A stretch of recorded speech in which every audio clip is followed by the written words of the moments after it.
Options. ये सवाल कह रहा है कि रेशियो हमारा ए बी सी का 3:4:6 है और वो भी स्पीड का रेशियो है।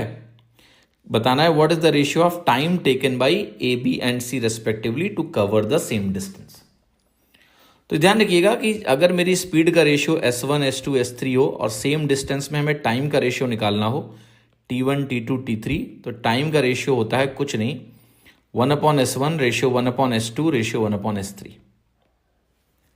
और ऐसे ये भी होता है कि अगर मुझे स्पीड का रेशियो लिखना हो टाइम का रेशियो पता हो तो हम ऐसे भी लिख सकते हैं कि S1 ratio S2 ratio S3 अगर निकालना हो सेम डिस्टेंस पे तो 1/T1 ratio 1/T2 ratio 1/T3। तो ये हो गया। अब इफेक्टिवली आप बोलोगे कि ये हो गया 1/3 1/4 1/6। अब इसको सिंप्लीफाई करना होगा तो मैं आपको छोटा तरीका बता देता हूं कि अगर मुझे स्पीड रेशियो दिया हो टाइम रेशियो लिखना हो जल्दी से तो क्या करते हैं। आप कुछ मत करो, आप ऐसे लिखो T1 ratio T2 ratio T3। ये स्पीड रेशियो है, टाइम रेशियो लिखना है। तो जब इसके करस्पॉन्डिंग मुझे टाइम लिखना होगा तो मैं इन दोनों का गुणा करूंगा, तो ये 4 छक्के 24 बनेगा, तो यहां मैं लिखूंगा 24 रेशियो। जब मुझे इसके करस्पॉन्डिंग T2 की वैल्यू लिखनी होगी तो मैं इन दोनों का गुणा करूंगा, पहले और आखिरी का, तो 6×3 18।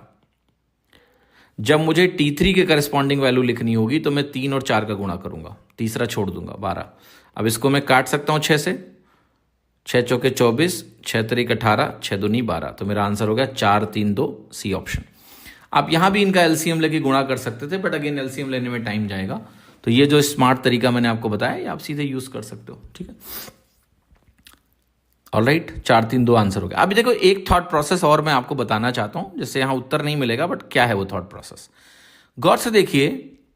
जो स्पीड है ना 3 4 6, स्पीड लगातार बढ़ रही है 3 4 6। अब नेचुरल रिस्पॉन्स बताओ आप, अगर स्पीड बढ़ रही है और सेम डिस्टेंस जाना है तो क्या टाइम लगातार डिक्रीज करेगा? यस। अब ऑप्शन वही करेक्ट होगा जिसमें टाइम डिक्रीज हुआ है लगातार, पहला वाला सबसे ज्यादा, दूसरा वाला उससे कम, तीसरा वाला सबसे कम, क्योंकि स्पीड लगातार बढ़ी है तो टाइम लगातार कम होगा। ये गलत हो गया, यहां टाइम बढ़ रहा है नहीं चलेगा, यहां टाइम घट रहा है तो हो सकता है, यहां टाइम घट रहा है तो हो सकता है, लगातार घट रहा है, यहां टाइम बढ़ रहा है ये नहीं हो सकता है। तो ऑल्दो यहां दो में से क्या सही है मुझे नहीं पता, I don't know, right, I don't know. Immediately मुझे थोड़ा दिमाग लगाना पड़ेगा और दिमाग लगाना बहुत मुश्किल नहीं है। देखो अगर इन दोनों का दो को ही पकड़ लो सीधे, क्योंकि दो के केस में अगर स्पीड रेशियो 3:4 है तो टाइम रेशियो 4:3 होता है, उल्टा हो जाता है दो के केस में। तो वहां से पता है पहले दोनों का 4:3 ही होगा, सिर्फ उतने लॉजिक से मैं सी लगा सकता हूं और कुछ नहीं सोचना है। अगर पहले दो का 3:4 स्पीड रेशियो है तो टाइम रेशियो 4:3 बनेगा, और 4:3 कहां है? सिर्फ सी में, तो सी करेक्ट होगा।